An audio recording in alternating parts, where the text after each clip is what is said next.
Nice to see everybody here. I realise that most of you are probably on silent right now. I'm Phil Oldershaw. I'm going to take you through our In Conversation with Ciara Keeling, Bruntwood Works in Bruntwood, this afternoon. So thank you for joining us. We want you to get involved. We want you to ask some questions, particularly at the end if you've got some questions, but if there's anything of urgent that you want to ask, if there's a particular subject that she picks up on, then feel free to raise your hand either like that, or with a little electronic thing on here. I sound old saying that, don't I? By raising your hand automatically on Zoom.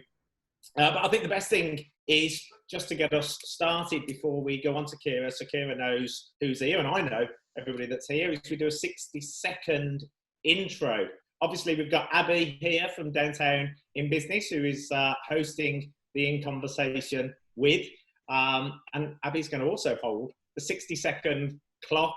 So I think what we'll do is we'll go around the screen. It's probably different on everybody else's screen, so I'll go from right all the way around on mine, and we'll do a 60-second intro. So if you can just tell us where you're from, well, who you are is a good start, where you're from, what company you're representing, and then a little bit about you or the company, whatever you want to excite us with.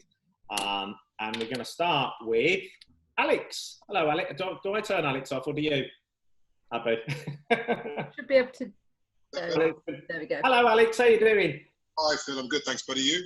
Yeah, good, thank you.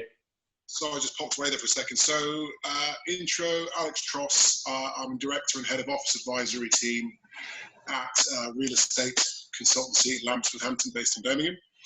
In addition to that, I also am Deputy Chair of the Colmore Business Improvement District. So my day is spent either advising clients with regards to their real estate, specifically office assets, both on the tenant and landlord side, and then the big stuff is focused around improving the experience you'll have living, working and playing in Colmore. Fantastic, brilliant, thanks Alex. Okay, next we'll go over to the lovely Steph Taylor. Hello Steph. Hi there, you okay? Yeah, good, thank you, welcome. Good. So for those of you who don't know me, I'm Steph, so I'm the Senior Cluster Sales Manager for Malmaison and Hotel Divan. So for us, the past few months has been a really interesting time, but please say we're coming out the end of it. So Malmaison reopened on the 4th of July, and I'm really excited to say that Hotel Divan will be opening this Friday on the 24th. So if anyone has got any inquiries for, bedrooms or, kind of dinner bookings, let me know, and I'm happy to help. Lovely, nice, short and sweet. Lovely. Okay, thank you. Amy Deakin, hello. Hello, how are you doing? Very good, thank you. Good. Yeah, I'm Amy Deakin from Western Union Business Solutions. My role is the Channel Partnerships Manager, so I look to support businesses that have clients that trade internationally. But in a nutshell, we've got access to over 130 currencies. We can risk manage against volatility in the marketplace. So anyone that trades internationally, we're there to support. There you are. Wow, in a nutshell. Thank you very much indeed, Amy. Okay, next we're going to go on to, this is interesting because I can't see your name. I think it says VWV on your screen. The gentleman in the lovely blue shirt. That would be Clive. Hello, hi, it's Clive Reid. Thanks, Phil. I'm office partner at VWV Solicitors, based up at Brinkley Place normally. I'm a commercial property lawyer by trade, and we've been pretty busy during lockdown. So we've been acting for a variety of developers, ranging from the southwest up to the northeast, and we're also advising a number of banks who seem keen to lend as well. And my other sort of main portfolio of work is acting for universities and colleges, and they've been very busy for a variety of reasons, not least trying to work out how many students are going to rock up in September. Thank you. Thanks very much, Clive. Okay, Zoe Tranter. Hello, Zoe. Good afternoon. Hi, sorry, I had to take a little longer than my dog was just going bonkers in the background, barking her head off. She has this habit of doing that as soon as I speak. It's like she's pre-programmed. My name is Zoe Tranter. I qualified as a solicitor nearly 20 years ago. I specialise in commercial property. I set up Tranter Mills Solicitors, which is my company. It's now in its 12th year, so I set it up during a recession, and here we are again going through another pandemic type scenario, but we're still here. My client base is predominantly private sector developers, but also local authorities and housing associations. I'm currently busy with, we were commissioning and now decommissioning Nightingale hospitals for a local authority I'm working with. But I have a broad array of experience from landlord and tenant matters, whether you're taking a lease or granting one, to acquiring a site, to the build, to sale on, or lettings to a retail tenants, although I appreciate at the moment retail is an area that's suffering. So that's me, Zoe Tranter, commercial property solicitor. I'm based in Cornwall Buildings in the city centre as well. Lovely, thank you for that, Zoe. Okay, Paul Taylor, good afternoon to you.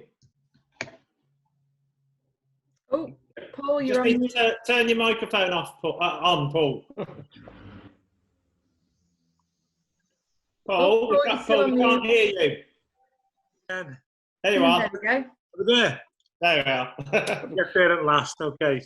Hi, everybody. My name is Paul Taylor. I'm from a company called AI Change Management. AI stands for Autumn International and not artificial intelligence, as some people tend to think. We're a relatively new company based in Liverpool, actually. So thanks for letting me down into the Birmingham area, which you know quite well. We are a group of practitioners specialise in organisational development and organisational design. And right, my role is as business development. My background is actually in sales.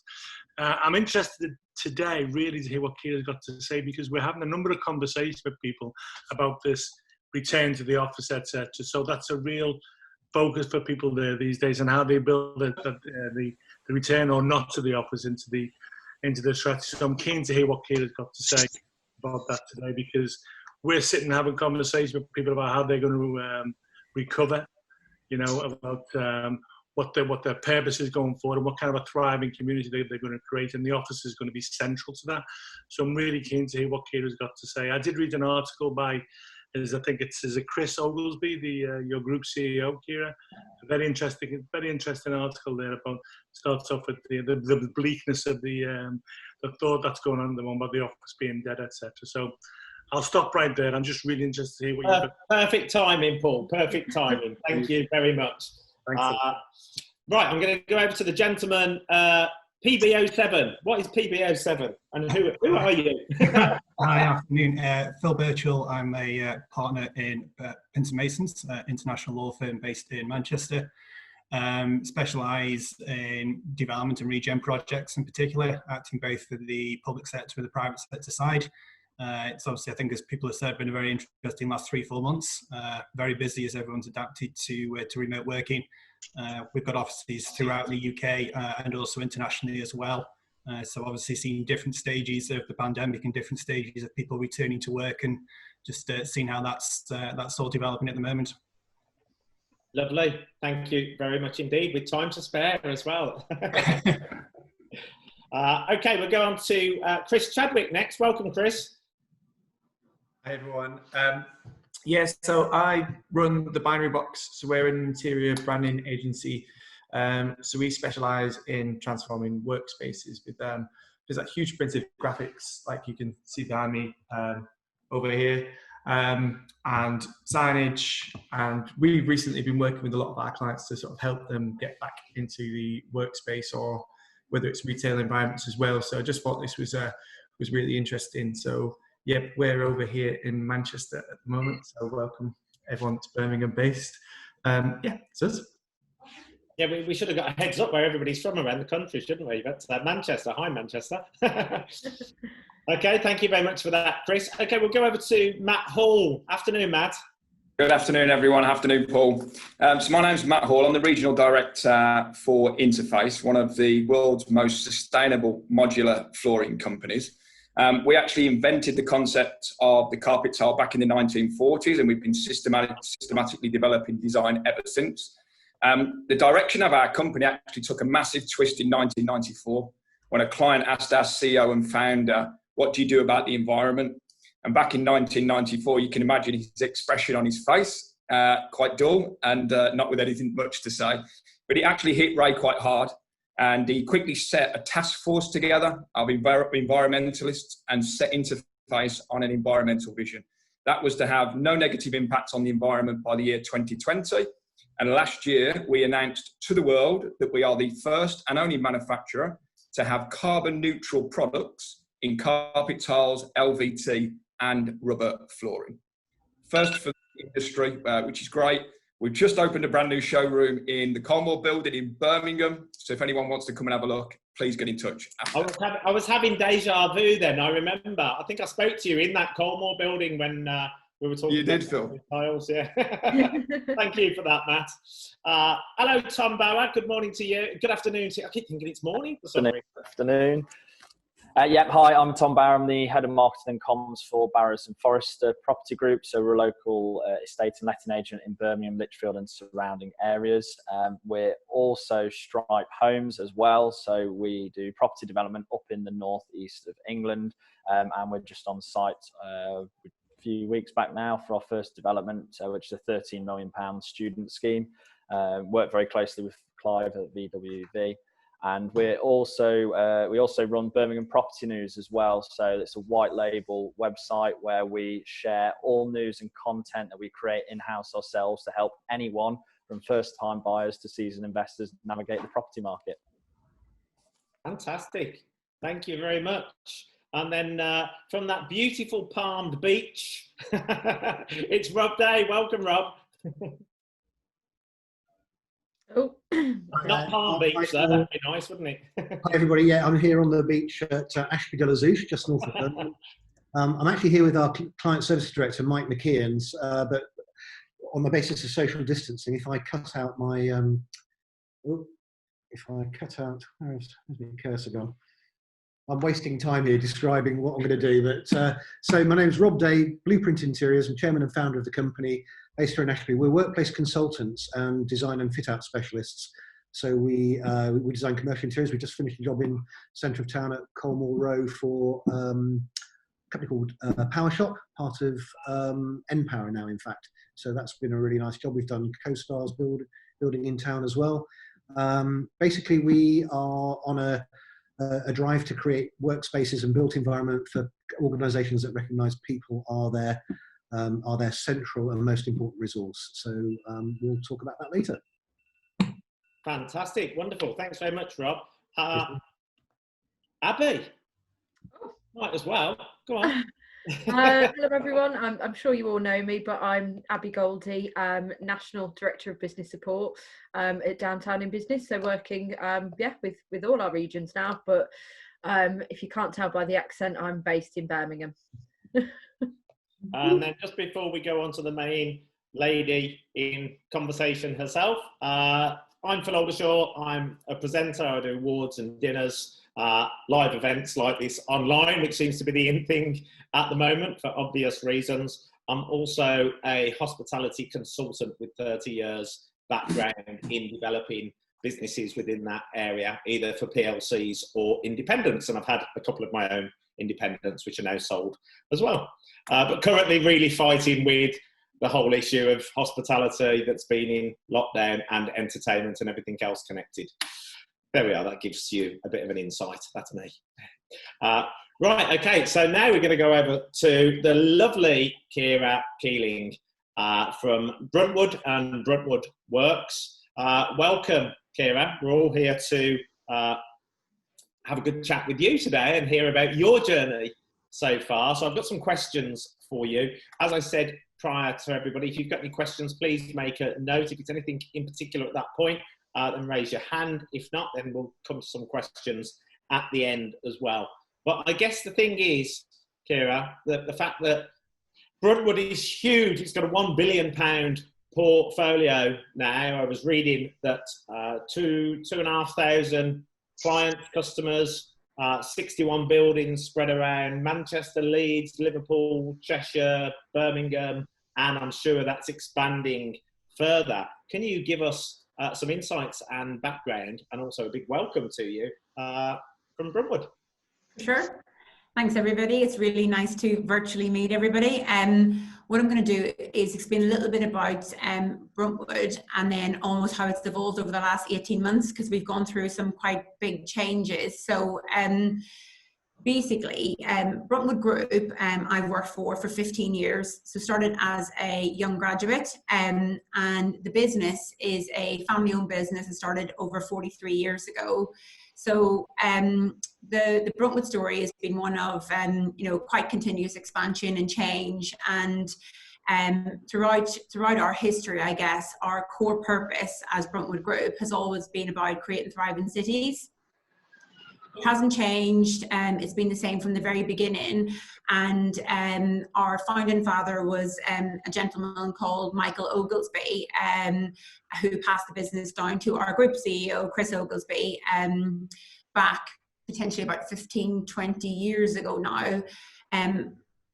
In essence, we've stated it differently, but we've always had the same purpose about really making sure that wherever we are, we're completely embedded within our places. And the business really started with Mike finding a factory and looking at the opportunity to take a rundown factory and transform it into a business model, recognizing that there was a real opportunity to breathe life back into spaces and places. The business, I had the pleasure to work with Mike and still work very closely with Chris, who's our group CEO, and that purpose hasn't changed. But what we have continued to do is really expand and evolve.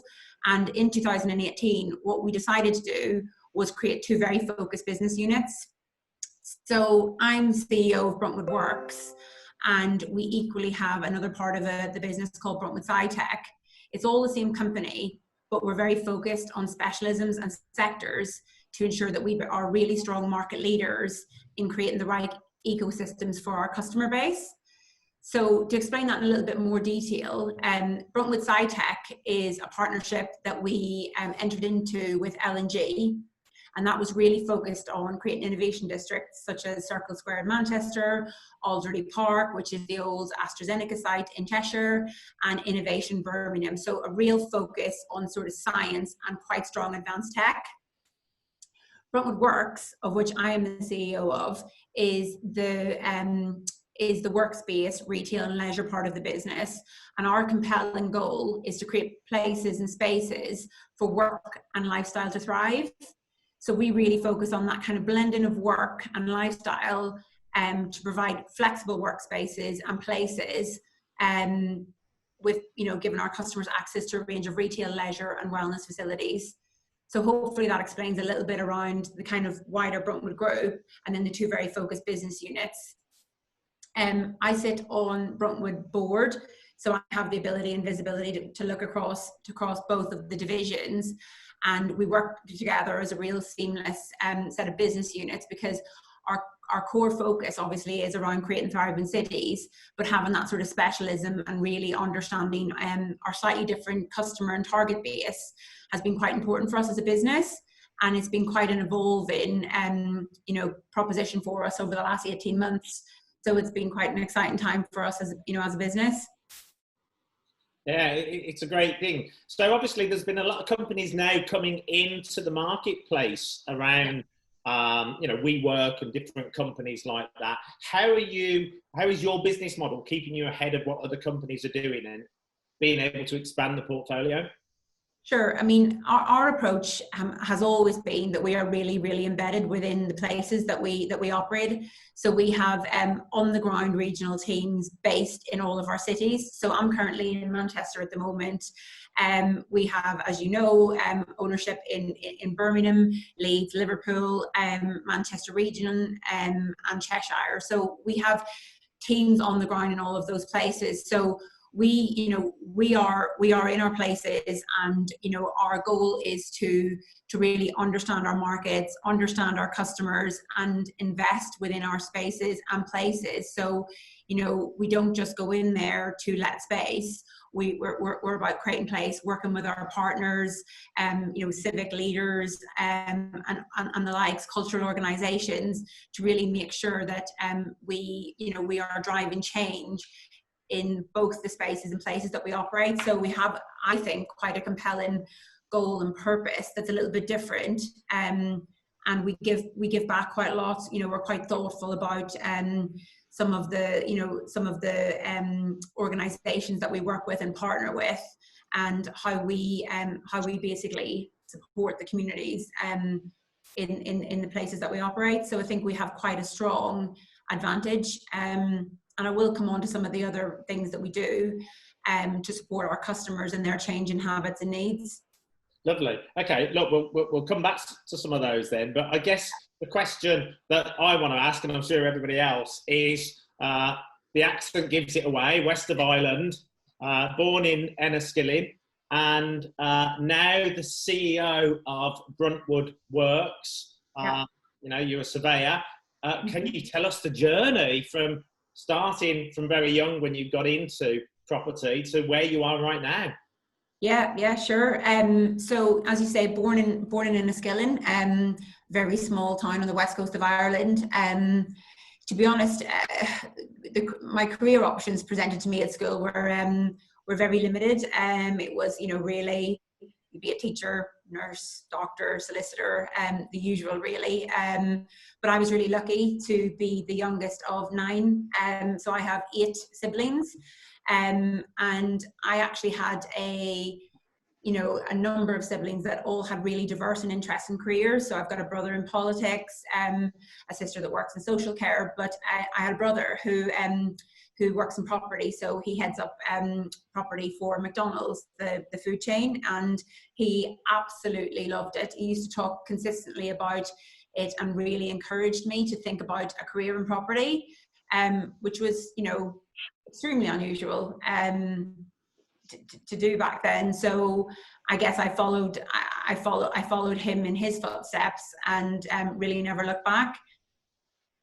Yeah, well, I guess the thing of you talk about challenging, coming from Ireland, being a lady, into what you would have related to property as being pretty much a man's world. I don't know whether you still would do, but obviously you're in a key position. That must have been quite a journey for you. What were the sort of issues and areas that you really had to work on to make your name and make your mark? Yeah, I mean, coming from a really quite a strong female, my mum was quite a strong matriarch, quite a dominant character, and sort of having 6 sisters. You know, we were always very much of the belief that you could do anything as long as you put your mind to it. So that's always sort of been, you know, my mindset around hard work is just part of my DNA. And really, if you put your mind to anything, you can achieve it. But that's not to say that, you know, I haven't had my fair share of challenges. You know, back 15 years ago, you know, coming into an environment whereby you really were the only female at networking events or at different events, you know, it was a point of difference. It was, I was different because I was female, but equally I wasn't local.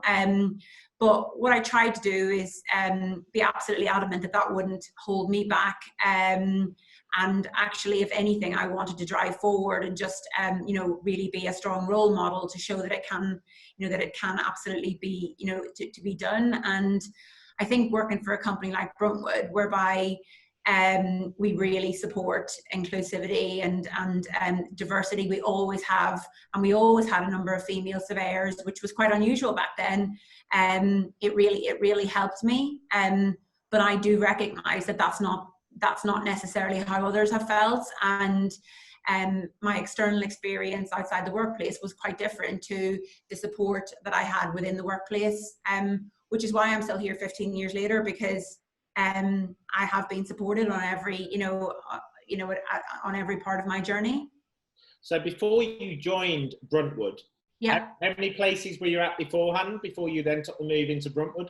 None. I started as a graduate. So I studied, I did a year in Belfast, and then did my following 2 years in real estate and business in Liverpool. I just wanted to move away, try a slightly bigger city, which I absolutely loved. So I started as a graduate, but I've held a number of positions within Bruntwood. So I started as a graduate asset manager. I was here through the first recession, so I learned a lot about the customer and putting the customer at the heart of what you do. And I don't think anybody could have been prepared for what we've just gone through in terms of a global pandemic, but actually for me, it did reiterate the need to really put the customer right back at the heart of what you do and think about how you can support customers in order to sort of have that really longer term relationship. And I think one of the biggest USPs of our model is that we are a long-term owner. So we don't just, invest and sell. We're in it for the long term. Yeah, it's a great thing, and I think long term is where you've got to look at with this whole situation, and some people are in a better position than others to be able to do that long term journey. So in terms of your long term, were they the first people to offer you a position, or why did you go to Bruntwood? How did that come about? So I applied for 3 graduate jobs. I got all 3 of them. I wanted to stay in Liverpool, actually. I really liked the city. I really enjoyed it. But at the time, the view back then was you had to do your first 6 months at HQ, which was in Manchester. So I made the move. I had a number of interviews, and everything about the company just felt right. It just naturally aligns to my family values, which I've outlined, part of a large family. The company has those very strong family values because they've been passed down, because it was a family run and still is a family run company. So it just felt it was a really natural fit. And that's why I've been here so long. And I recognize, often I've thought, is that the right thing to do? But I've always had so many different roles within the company that I've always felt quite challenged. I've always had an opportunity to try something new and different. So whilst being at the same company, it's changed, it's been transformational, within the 15 years that I've been here. So it probably feels like I've held a lot more roles than probably I have.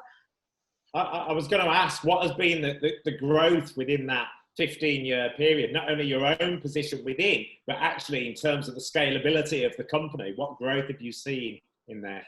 Yeah, absolutely huge. So, it's probably grown by sort of 50-60% under the leadership of Chris, both in size and then in terms overall, with the value. So when I talked earlier about the value of the portfolio, that's the works portfolio, but the leap into the sort of science sector was for me a really entrepreneurial move from Chris to really recognize an opportunity for us to basically enter into new markets. And it's always been a incredibly entrepreneurial business, but built on the very solid foundations of partnerships, and recognizing that we can't really do it on our own, and actually working with like-minded businesses has been a real strong USP for the business. And it's changed beyond belief. It's almost quite difficult to explain how different even the office environment is to when I started, which we used to work in a building called City Tower. For anyone that knows Manchester, it's quite an iconic building. It was the office was, very laid out. Everybody sat in banks of desks. It was quite an old school style. And then when you look at some of our office spaces now, it's very different. It's very, very different. And would you say that's probably been one of the key things that's made you so pioneering and successful ahead of others? Yeah, I think so. For me, somebody touched upon it earlier, but for me, it's really about recognizing it's that sort of long-term view on things, and not just being in to develop and sell, but it's actually recognizing that we're really long-term holders, investors.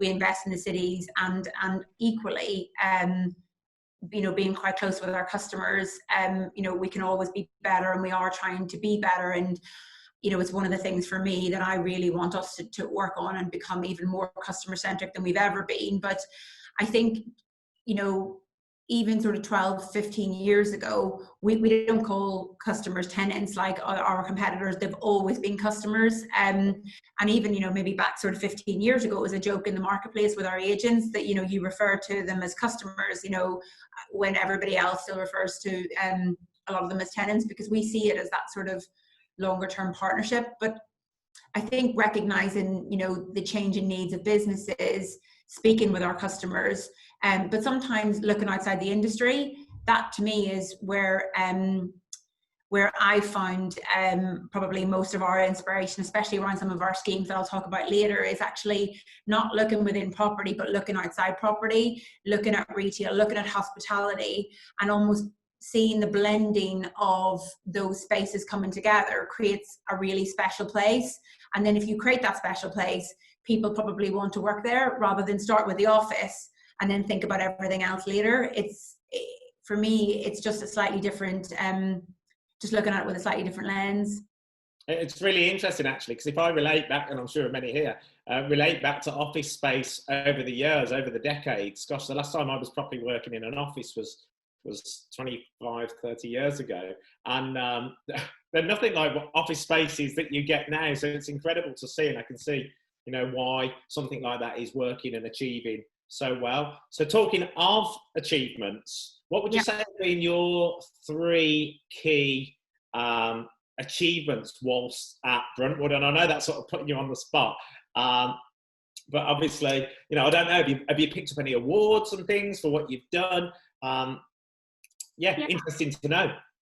So probably a couple that jump to mind. So I was involved with, as I said earlier, we don't normally sell a number of our assets, but we did sell quite a large asset, City Tower, which is where I started work. And the reason that we did that is we did that in order to fund the purchase of Alderley Park, which was, I think I mentioned earlier, the old HQ for AstraZeneca. So it was that kind of strong move into that kind of new sector for us. So being involved in a disposal of an asset worth 132 million was a real career defining moment for me, because we were getting major investors up from London, and actually that was a really interesting dynamic for me, because actually throughout the whole process I think I was possibly the only female that formed part of any of those discussions, and that was quite eye-opening. But I learned a lot. I met some amazing people, investors that came up from London who really liked our business model. So that was one. I have had a couple of awards. I was named as a property instructor in 2018, and that was based on basically moving forward with our pioneer schemes, which I'll talk about a little bit in a bit more detail. But we are rolling out a £50 million transformation scheme throughout all of our key cities around the future of workspace.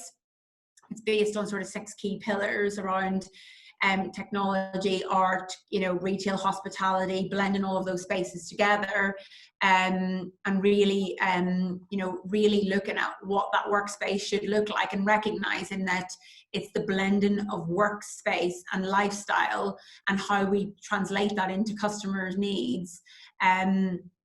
So I think that's been quite a career defining moment, sort of almost, getting some of those schemes on site. So one of those in particular has recently completed in Manchester, Blackfriars House. We've got another one coming online, 111 Piccadilly, which is next to the train station in Manchester, which is due to complete later this year. So that's 2. And then probably another one would be working really closely with our retail incubator. So we have a retail incubator in Manchester under the Mancunian Way. It's called Hatch. So the purpose of that was, it was a placemaking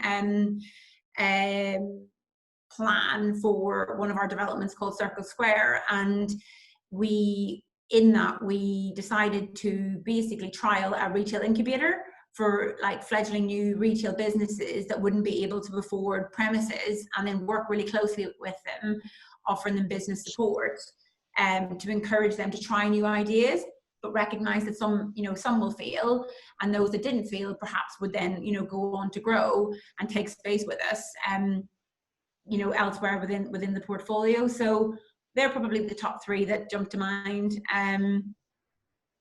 Going back to your £132 million deal, a deal is a deal generally in sales, but what was the big difference you found in a property deal that went from millions to hundreds of millions?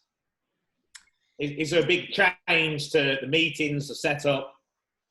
Yeah, it was really, it was really very, it was quite an interesting process in terms of the the level of involvement that we had to pull together, you know, what was the asset about, trying to explain the proposition, you know, the number of people, the interest that was coming not only from the local market, it was less even the local market, but from London, and, you know, investors from overseas, and just the sheer volume of viewings that we had to undertake, the due diligence, being involved in the legal process, just really being, you know, part of it from start to finish.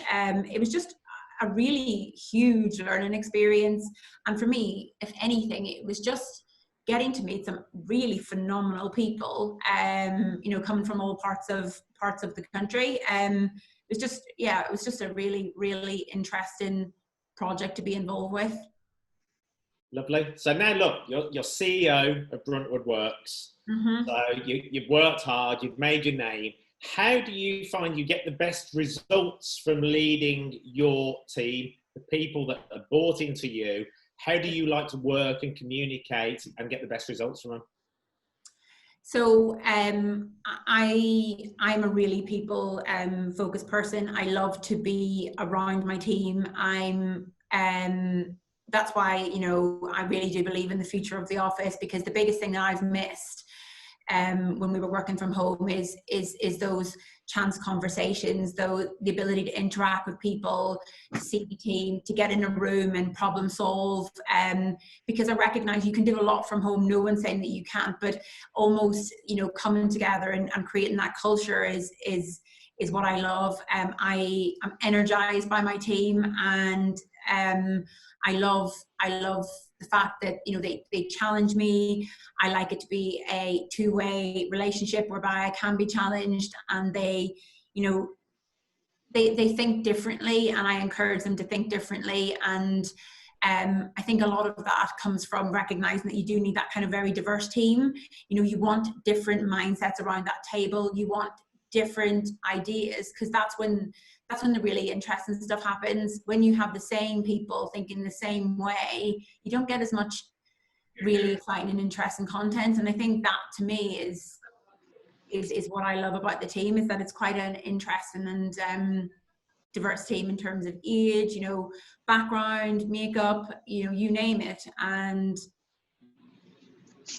it's a beautiful thing about perspective and individuality, isn't it? Everybody is uniquely different and has different views and thoughts about things. So look, you said about challenges. So of course, the ultimate challenge, the elephant in the room as such, is COVID. And obviously works, but I was just with Andy Street, our West Midlands Mayor, the other evening, and we were talking about what we're doing about trying to get people back into the office, because that's the key thing now, and they're talking about it on the news, etc. How do we get people back into the cities when they've been doing well and working and set up to work from home? Even on top of that, I've got a friend who's done much better since working from home. He works 3 hours less a day, but he's achieved a lot more because he's been undisturbed in the office. He's got a lot more done. So how have you found that challenge, and what are you doing to drive people to come back into the office? And also, I guess with that as well, you know, what measures as a company, looking after the bigger picture, have you had to put in place to make people feel safe and secure to come back into work? Okay, so there's a lot in that, so I'll break it down. I'll start with what we did to make people feel safe and secure. So we had a huge team and a huge project to look at. Okay, we recognize government guidelines where, you know, people don't go to work unless it's necessary. But what we wanted to do was make sure that a large number of our customers did still need to use their spaces, because, you know, we have a really diverse mix of customers. So we wanted to keep our, you know, we kept our buildings in essence open throughout, you know, throughout COVID, but we were very thoughtful about what we needed to do to make them safe and secure. So we went through, you know, a huge amount of work to think about how we set up the offices. Every single building had an individual risk assessment. But what we didn't want to do is make it feel uncomfortable for people. So how do you find that balance between giving people the comfort that it's safe and thought through, but not feel so, you know, it doesn't feel like a nice place to work. So we had an awful lot of time working. We have an in-house design team around, you know, keeping that sort of social distance, but, you know, doing it with greenery to make the office feel nice and separated out, and, you know, the signage being there but being subtle, you know, introducing hand sanitizers, you know, supporting people through how they actually get to the office. One of the biggest challenges isn't people necessarily how they feel when they're in the office, but it's almost how do they get to the office. So looking at initiatives around cycle to work schemes, offering, you know, the teams loans if they so wish to come back in, thinking around even in the short term, albeit, you know, it's not something we really want to actively encourage, because we are very much thoughtful around the green credentials of encouraging people, you know, back into the city through car. But we have offered, you know, people the ability to you know, to utilize spaces that we have, you know, at no cost to them. But one of the exciting things about our business model is that we've always had a lot of different offices. So our offices are not necessarily just in the city centre. So if I talk about Manchester, because we have a greater number of offices, we have offices in Old Trafford, we have offices in Knutsford, we have offices in Wilders, but we have offices across the region. So what we've allowed people to do is work from different offices, but recognise that what we need to do is make sure we know who's going in and have their details, and that it feels safe for them. So for me, the first thing was giving people the comfort around feeling comfortable to go back to the office, recognising that everybody is different and different people have different concerns, and understanding and speaking to people. What are those concerns? What are the things that are holding you back? And working really closely with our people team. But equally working really closely with the city. So I sit on CityCo, and actually it's been a combined effort in Manchester, and I know it has been in Birmingham, working really closely with, you know, the councils and local, you know, the local authorities around working together to get people back into their towns and back into their cities to support, you know, retail, hospitality, because if people don't come back in, it impacts on other industries because they're also interconnected. And so if people aren't coming back into the offices, they're not spending in the local shops, and therefore, you know, we have an issue. So we've got to come at this as an industry together, but recognise there's a really fine balance around people feeling safe. Yeah, it's really interesting that, because obviously with a lot of people not coming back into the city yet, bars and restaurants in particular have really still taken a hit. You think of somewhere in Birmingham like Colmore area, and many of the businesses there are built on the back, the hospitality businesses are built on the back of what's going on. So, you know, it's great. So how are you communicating that message to people? How are you getting that out there? So what we've done is for every single building, we had an individual kind of a plan to show people this is what we're doing for each building, this is your point of contact, to give people comfort around them passing on the message to their office, you know, people that work in the team. We have communicated out to our customers around, you know, the offers we have around car parking, you know, cycling to work, what does it look like? We've worked quite closely with CityCo around supporting messages, around supporting retail. We have 1 million square foot in retail as well. So our retail customers are asking us for help as well, because if people aren't in the offices above, they're struggling as well. So it's trying to really be joined up. So we've been, you know, working, you know, with the local authorities around campaigns, working with our customers around campaigns, but equally just constantly reviewing it. You know, what's stopping people? You know, is it because in some cases they're uncomfortable, they're anxious? Is it because the kids aren't back at school yet? What is that? But equally, what we don't want to do is just get people to come back into work for the sake of it. It's about rethinking what is the office there for, and actually if people can get more done at home for certain tasks, that's absolutely fine. But equally, there are certain things that you want people to come together, but in a safe way. And a lot of the thinking that is going on at the moment around what the office is used for is an acceleration of the discussions that we've been having for some time, but recognizing at the moment they're a little bit difficult to put into place because there is that element of concern around safety and COVID and how long is this going to go on for. So I think it's just recognizing that we're in a very interesting period of transition at the moment. Yeah, I think the interesting thing there is obviously about communication with all of those partners and fellow businesses. And it is about everybody coming together and communicating and sharing that message to get people out, to get the economy moving further. So the future, moving forward, you mentioned some pioneering in some schemes and things, Ciara. How's that going to move us forward for you? I mean, I think what I was basically saying earlier is our view is that there is absolutely a requirement about what's needed from the office, but maybe not the need of an office.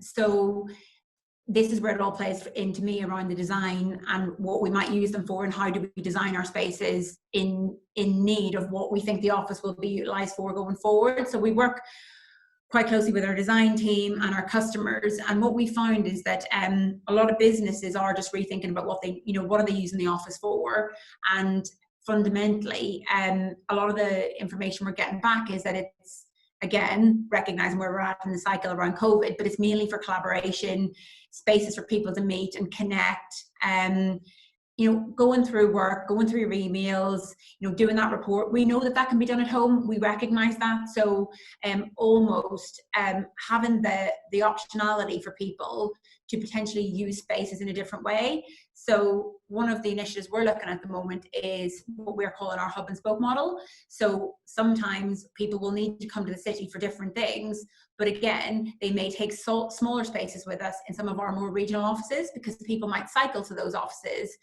but occasionally they may need to come into the city centre for a different type of a meeting, or in order to bring the teams together.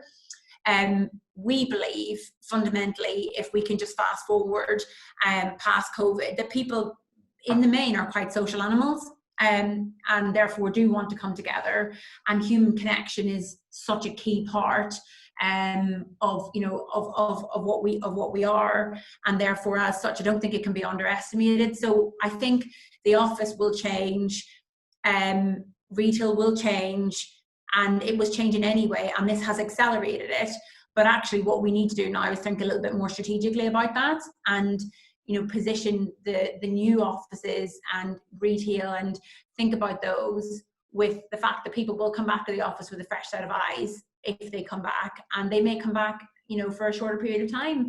So one of the conversations we're having as a board at the moment is recognizing that perhaps and this isn't just coming through from here. So we've done a lot of surveys, we speak to a lot of our partners like the likes of Gensler perhaps, and there's a fundamental belief that a lot of people are missing what they get from the office, their colleagues, the social side of things. So that's just got to be thought through.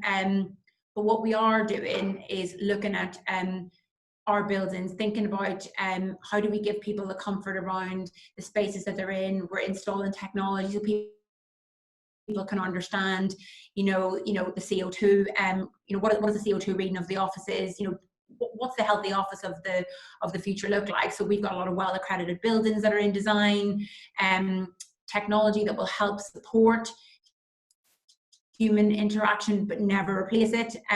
But it's just accelerating a lot of things that we've been currently looking at as part of some of the new designs that we're bringing forward.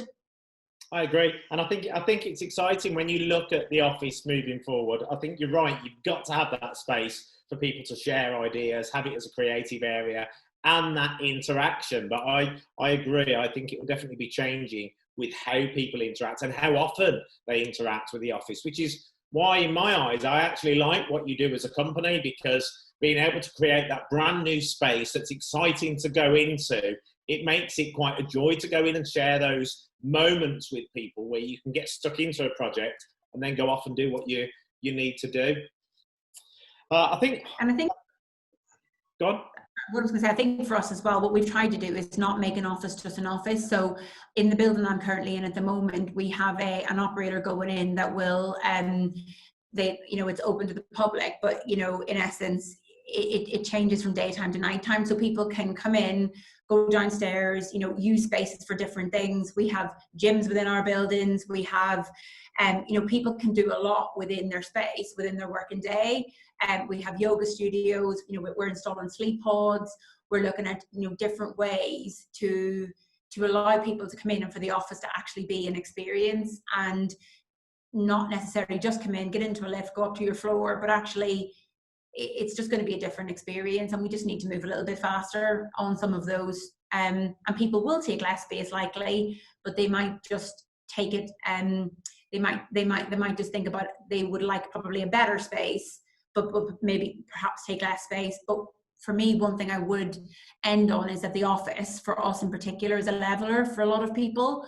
We have a lot of young people in our teams who've really struggled to work from home, who don't have nice spaces to work from, who don't have the ability to see people. And actually, you know, it is where they come and they find social connection, or actually just a place to work where it's actually a nice place for them to work. So I think there are a couple of other things that people just need to bear in mind around the office as well, is that it's not, some people don't have lovely spaces to work from as well. And it's just, for us, that's been quite a eye-opening piece of insight that we've got from some of our team members. I'm really glad you just mentioned that, actually, because it's a really important message for anybody who runs a company, because quite a few people I've spoken to that run companies have said, yeah, it's great, they all love working from home. And then I was having a conversation with Andy Street again, and we were like, well, hang on, if you're a CEO or you're a key manager in a company, you might have somewhere nice and a garden and good internet. But if you're not on that level, you won't have that nice space. Your apartment might be small, you might live with a family with noisy kids, there's all sorts of things that will be going against you. So actually it is good.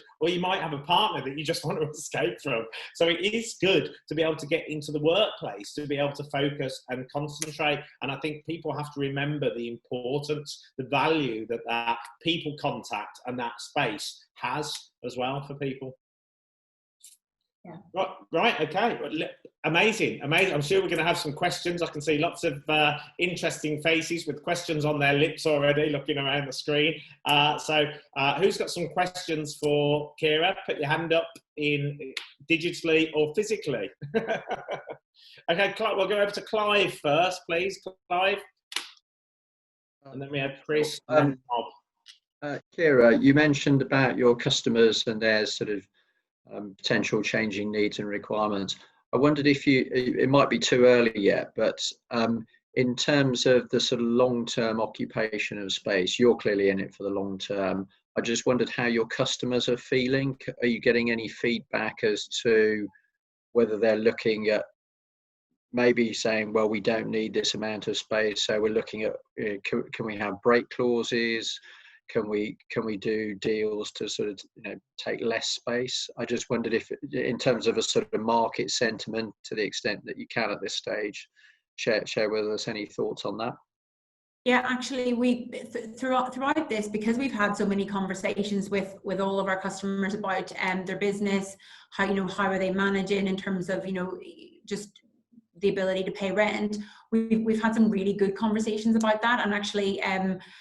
What we've actually launched recently is an office share scheme, because we recognise that some customers will wish to use the office a little bit less, so they might want to use it for 2.5 days a week, with an ability to potentially share with somebody else for the other 2.5 days a week to support their ability to potentially think about their needs financially. So we have tried to get a little bit ahead of the game and recognise that some businesses will be hit quite hard from a financial perspective.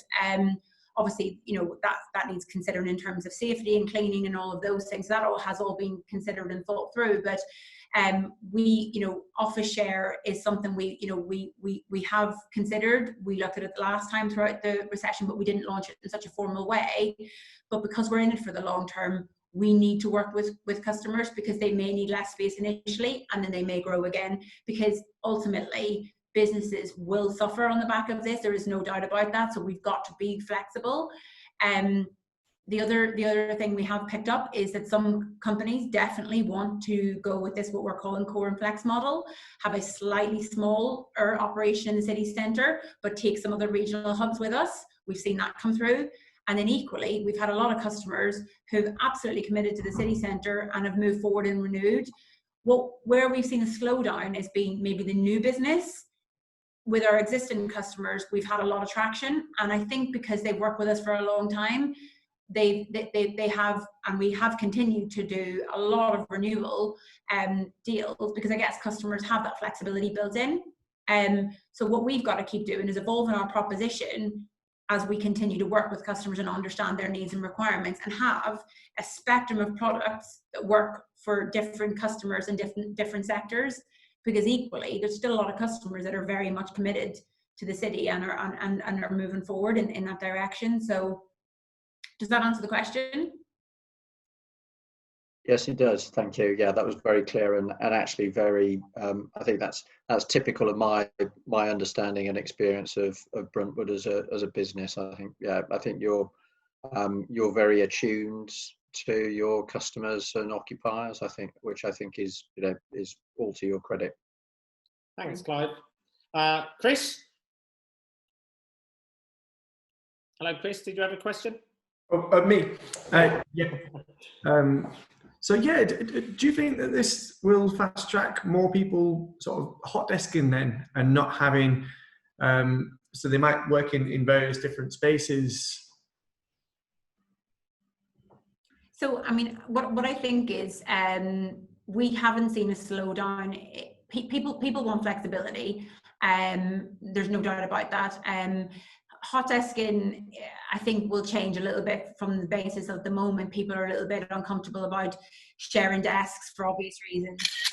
So flexibility is here to stay. Hot desking for me is going to be real. I think we need to relook at that in the context of people aren't necessarily going to want to be sharing spaces and desks until they're very comfortable about post-COVID, really. But in terms of flexibility, it's here to stay. And actually, it's a good thing, because I really believe, from a perspective of, if you've got a good relationship with a customer, they should always have the flexibility to want to leave, the flexibility to leave if they so wish, but not want to, because the customer service should be so good that you should be able to continue to provide them what they need. I think hot desking was a bit of a trend word for for a period of time. Service space is in essence flexible, but people may have their individual offices just for the period, for the period of time where they want to be really clear around the risk around COVID. So I think flexibility is absolutely here to stay, and that's a good thing. Excellent. Okay, and I know he's got to disappear. I don't know if you want to get your question in, Rob. Need to turn your microphone on.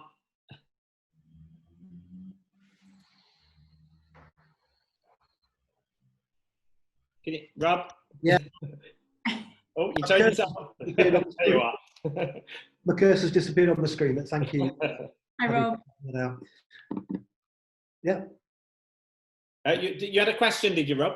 I did, sorry, yes. Well, it was more of an observation, so thank you, Ciara. Really interesting discussion. I think what strikes us about Bruntwood, our impression as people and as a business about Bruntwood is, and you used the word yourself as well, was the idea of values. So, certainly the values of a business, and creating, your business model reflects your values, and you're looking for clients and people who share those values. I think also you've touched very strongly on the idea that the office was evolving anyway, the dynamic of offices. And in fact, Chris's last question, the idea of hot desk, I think you and I would both smile at that, really, because it's such an oft-used phrase, but actually in the industry, really quite a redundant concept in many respects. So it's about creating agile workspaces, and we would love to have a further conversation, obviously. So I just want to thank you all thanks, Ciara, in particular, for obviously your thoughts today, and thanks everybody for the questions so far, and hopefully catch up with you all in person before too long. So I'm going to have to go now, but thank you once again. Cheers. Cheers. Thanks, Rob. Thank you. Does anybody else have a question for Ciara? Yes, okay, down to Matt. Thanks, Matt. Hi, Ciara. Really, really good insight. Thank you. One question I had was, we've obviously seen a reduction in carbon dioxide emissions through the pandemic, which has been great for the world, because it's allowed us to heal somewhat. But what are the green initiatives that Bruntwood are looking at implementing or have implemented, and how is that part of your philosophy moving forward? Sure. So I don't know if you know, Matt, but we were, Bruntwood Group were one of the first property, in fact, we were the first property company to sign the net zero carbon pledge.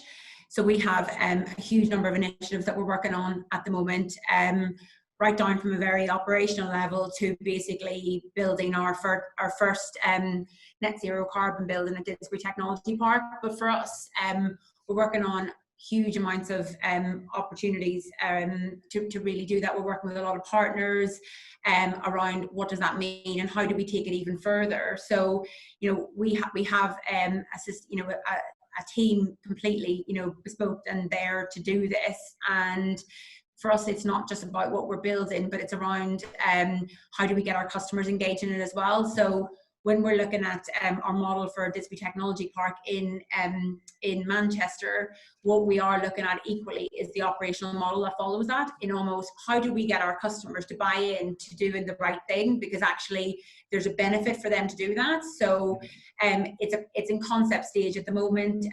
Our Director of Development, Ashley McNulty, is leading on that piece of work. But we've tried a lot of things. You know, we're looking at even in our buildings in 111 Piccadilly, we're putting rather than standard sort of HVAC systems, we're looking at sort of water powered based systems, you know, off the grid power, reverse spending, lots and lots of initiatives. So because it's, you know, it's a huge part of, you know, what we need to do, because we take it pretty seriously. So it's sort of incorporated into a lot of stuff at a micro level, but equally at a macro level. But we're on a journey, and, you know, like everybody, I think we're learning as we go. And for us, it's consistently trying to work with partners who can support us and educate us and drive us and get us to think outside the box. And I know you do a lot of work in that space. So, you know, I've spoken to a few of, you know, team members in the past around what, you know, some of the pioneering things that you guys are doing. So yeah, lots of things, as I say, at a micro and a macro level. So yeah, cool, great to hear. I think there's a perfect match there. You'll have to talk at some point. You know what? I was really impressed with your answer there, Ciara, because you knew what you were talking about. Not saying that you wouldn't have, but you're really on point with what, you know, the subject content. So it just goes to show that you really are in the midst of it. I mean, Phil, it's absolutely not my area of expertise, but it's something that as a business we take serious, which is why we have a team that are really committed to doing it. And, you know, as I said before and earlier, for us, it's about partnerships. We work really closely with architects who know more about this. It's just constantly us trying to work and upskill and, you know, really think about this. And we can always be doing more. And it's important that we do, because it's a really serious issue that we have to tackle. And given, you know, the property industry is, you know, we do emit a lot of carbon. We really have to think about it. So your passion for knowledge and understanding there came across a lot. I liked it. Does anybody else have a question for Ciara that they'd like to ask? Dun, dun, dun, dun. Sure. No? Is there anything you'd like to ask, Ciara, before we wish everybody a fair good afternoon? No, I hope I didn't. It's one of those things. I hope I wasn't talking at people for too long. I was just trying to really, I guess, answer the questions. But I'm always really, it's always really great to meet, you know, to meet new people, albeit virtually. I would have loved to have done this in person, and hopefully we can do at some point again. Because I always think it's lovely office spaces. Yeah. Right, okay, well look, I'll take this opportunity firstly to thank everybody for being here, but surely we can give a round of applause for the lovely Ciara Keeling, CEO of Bruntwood Works at Bruntwood. Great, lovely. I like your passion, I like your knowledge, and it's been great.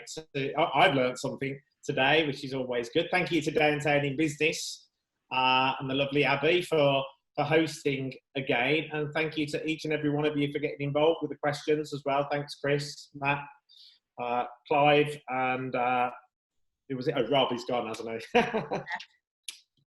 Thank you, everybody. It was really nice to meet everyone. Thanks. Absolutely. Thanks a lot. Yeah, thanks so much indeed.